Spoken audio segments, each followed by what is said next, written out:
YouTube, j'espère que vous allez bien aujourd'hui également. Alors dans cette vidéo, je vais vous passer en revue 5 tapis de souris que je vous conseille si vous êtes un peu perdu dans ce marché. Je vous rappelle mon profil donc, je suis un joueur Apex Legends, classé Master à toutes les saisons, et étant à la recherche d'optimisation de performance dans chacun de mes achats, j'ai pu tester jusqu'à présent plus de 30 tapis de souris différents. Pour les tapis dont je vais vous parler, il existe évidemment d'autres alternatives, mais je vous tire ici 5 tapis de ma collection, c'est-à-dire des tapis sur lesquels j'ai pu avoir pas mal de temps de jeu dessus. Je vais vous proposer donc 5 catégories, avec un tapis par catégorie. Nous aurons en premier lieu ma recommandation pour un budget réduit, ensuite pour un tapis en tissu, ensuite pour un tapis hybride, ensuite pour un tapis en cordura, et finalement un tapis de type dur ou solide. Je vais donc vous décrire brièvement ces différents tapis pour essayer de justifier leur place dans cette vidéo et à quel profil ils s'adressent. Aussi, si vous ne comprenez pas certains termes utilisés, je vous renvoie vers ma vidéo comment trouver son tapis de souris qui vous permettra peut-être mieux de comprendre. Bien, commençons. Pour la catégorie du meilleur prix, nous avons le Fnatic Focus 3. J'ai déjà fait une review complète de ce tapis, je vous mets donc l'affiche en haut à droite, mais pour un prix de 20 € pour sa version L et 30 € pour sa version taille de bureau, il n'a pour moi pas vraiment de compétiteur. En effet, donc ce tapis a tout pour plaire. Il est durable, il est résistant à l'eau, il a des fins bords cousus, donc qui ne se ressentent presque pas, une bonne base adhérente, une surface douce, donc agréable, et cela accompagné d'une glisse polyvalente pour tout type de jeu ou FPS. Et en compétition avec lui, vous avez peut-être le SteelSeries QCK+, qui ne possède donc pas la moitié de ses atouts, surtout pour la durabilité, et qui serait uniquement à prendre si vous cherchez un tapis plutôt très lent et très contrôle. Sinon, vous avez des tapis Amazon ou de marques peu connues qui n'ont aucune durabilité, et une glisse peu agréable et qui devient atrocement lente au fil des jours. La dernière force du Fnatic Focus 3 est sa disponibilité et en plus sur un site comme Amazon.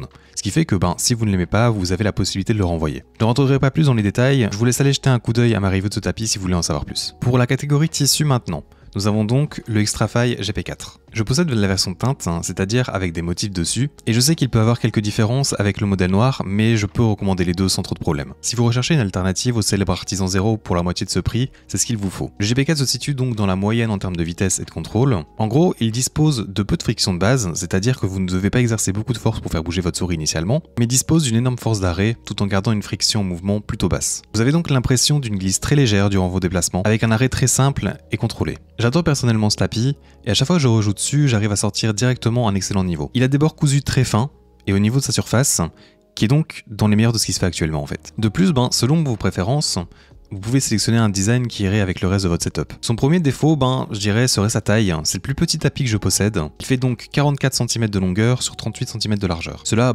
reste tout à fait utilisable, surtout si comme moi, vous inclinez vos tapis pour avoir plus de surface. Mais j'aimerais beaucoup qu'ils agrandissent ce modèle. Son deuxième défaut serait son emballage très serré, ce qui fait qu'il ne sort pas plat et demande du temps avant de l'être. Et donc une conséquence à cela est son troisième défaut, c'est-à-dire que sa base, ne touchant pas votre bureau à 100%, il n'adhère pas de la meilleure des façons, malgré qu'il est censé disposer d'une bonne base adhérente. Je ne pense pas cependant que ces défauts soient quelque chose qui le rend non recommandable, surtout pour le style de glisse que j'apprécie beaucoup personnellement. Il semble avoir une bonne durabilité, pas aussi bonne qu'un Artisan Zero évidemment, mais pour son entretien, il est marqué sur l'emballage qu'il est lavable à la machine. Je ne vous conseillerais pas forcément cette méthode, mais sachant que c'est indiqué par la marque, cela devrait donc être possible sans trop de soucis. Et c'est donc pratique pour les gens qui ne savent pas comment le laver. Dernièrement, la version teinte ne nécessite pas forcément une manchette, vu qu'il reste assez doux. Cependant, la version noire est plus rêche, et je vous conseillerais donc une manchette si vous partez sur celui-là. Il est disponible sur Amazon à plus de 45 €, mais vous pouvez les obtenir sur le site officiel de Xtrafy à 29 € pour le noir et 35 € pour les autres. Maintenant enchaîner sur la catégorie hybride, mais avant ça, si tu aimes mon contenu et ce que je fais, n'hésite pas à lâcher un petit pouce bleu ainsi qu'à t'abonner. Ma chaîne commence à être bien référencée et c'est notamment grâce à ceux qui font cela. Merci beaucoup à vous. Alors pour les hybrides, qui sont donc des tapis majoritairement sans revêtement et donc avec une surface moins douce, à l'instar d'un Artisan Yen par exemple, je vous recommande l'Aqua Control Plus. Il reste dans une catégorie de vitesse équivalente au GP4 et est donc loin d'un Yen à ce niveau. Il s'agit de mon premier tapis de souris hors marque de périphérique très connue que j'ai pu tester et je pense que c'est lui qui a entraîné mon envie de découvrir chaque particularité des tapis qui ne sont pas mis en avant comme ceux des grandes marques. Pour celui-ci, je possède donc sa version noire, je possède aussi sa version blanche et la version Sakura Custom du site Mousse Mode. Il en existe d'autres versions comme le Rob Strata qui dispose d'un revêtement avec des motifs et est plus rapide que les autres, mais donc moins durable. Vous avez aussi le Aqua Control 2 qui est une version améliorée du noir, c'est-à-dire des meilleurs bords, surfaces, etc. Et ensuite, dernièrement, leur propre version du Sakura qui est je pense le meilleur modèle à vous recommander, surtout si vous aimez ce motif, car c'est celui-là qui a eu le plus d'amélioration, et cela depuis leur premier modèle. Il aura donc la meilleure qualité possible de tous les modèles à tout niveau. Je vous conseille d'utiliser une manchette pour ce tapis car la surface assez rêche ne pourrait pas plaire à tout le monde. Une fois cela utilisé, il n'y aura aucun problème. La sensation de glisse est encore ici assez légère, ce qui est souvent le cas chez un tapis hybride,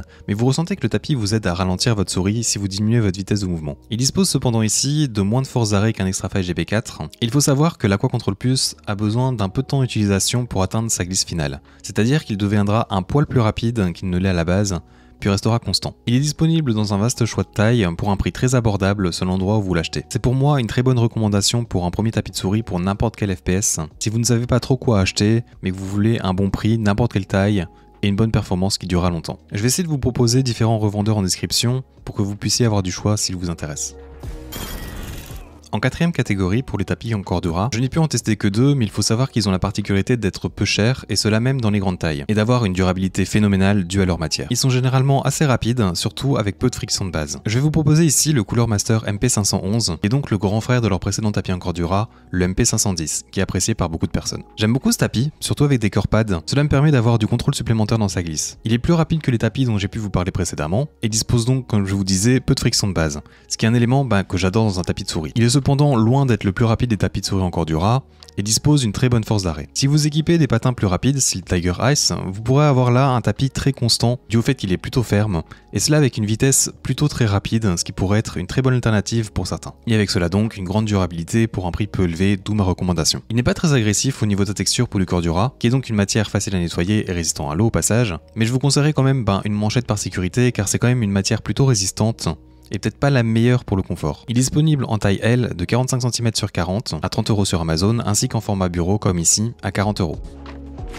Pour la dernière catégorie, pour les tapis solides, je vous conseille donc le fameux Skypad 3.0.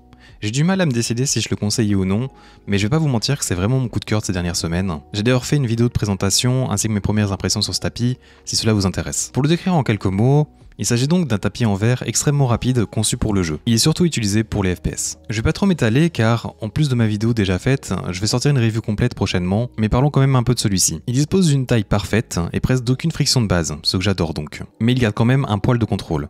C'est le genre de tapis qui vous permet en fait de micro-ajuster votre tracking en plein tracking. Son prix est de 120 €, mais c'est un tapis en verre donc qui ne s'usera pas et que vous pouvez nettoyer juste comme vous nettoyez vos vitres. Il usera cependant vos patins à la place, et j'ai encore plein d'autres choses à dire à son sujet, mais j'en garde pour ma review. Si j'avais juste 2 derniers conseils si vous êtes intéressé, c'est d'abord savoir si vous recherchez ce type de vitesse, et le deuxième, c'est qu'il sera sûrement disponible sur Amazon Allemagne, et donc si vous voulez le test et le renvoyer, il est préférable pour vous d'attendre. En sachant que vous pourrez théoriquement le garder toute votre vie, si vous aimez tout à son sujet, c'est littéralement un tapis endgame, c'est-à-dire que vous n'aurez plus besoin d'autre chose. Je vous mets donc les liens de tous les produits cités en description si vous êtes intéressé, et si ce sont des liens Amazon, sachez que ce sont des liens affiliés, et c'est le seul moyen disponible pour soutenir la chaîne pour le moment, n'étant pas monétisé. Merci donc à tous ceux qui les utilisent. Nous sommes donc arrivés à la fin, j'ai vraiment pris du plaisir à reparcourir ces différents tapis, et j'espère vraiment que cette vidéo t'a aidé, renseigné et plu. Si c'est le cas, n'hésite pas à t'abonner pour ce genre de contenu évidemment, et lâcher un petit pouce bleu pour m'aider également à me faire connaître. Je vous dis donc à bientôt.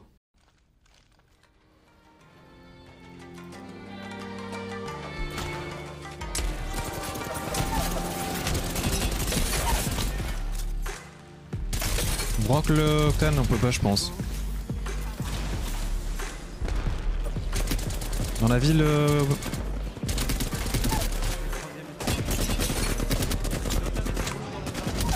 Il est mort?